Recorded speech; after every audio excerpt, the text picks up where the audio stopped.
So what's the appropriate number of follow-ups if you're running ads and you're trying to get a hold of leads?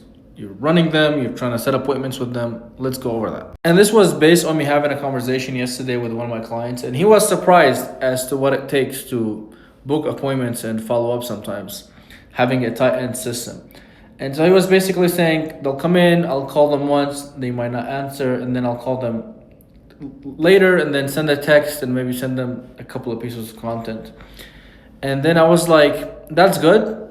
But from the big companies, the guys that really scale, like the tightest systems that we've seen that book the most appointments, like as much as maybe 80% lead to appointment ratio, they basically do this. So like, let's say a lead comes in on a Monday, they're gonna call that lead about 21 times when Sunday rolls around.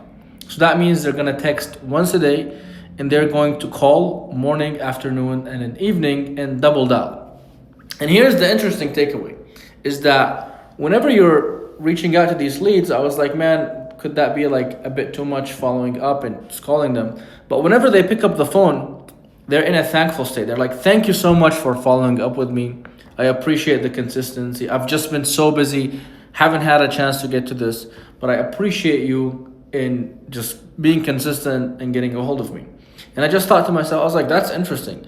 I bet you like this homeowner might have reached out to a couple of companies to go and get estimates from them. And most of these companies would have probably dropped off the race, because I bet you most people call once, twice, 3 times maximum.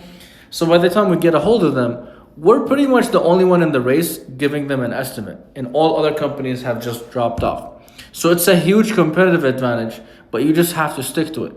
And now that might seem like time consuming, but you just simply hire somebody to just be on the phones, and that problem is solved. They call the leads in under 3 minutes, and they're dialing everybody 3 times a day.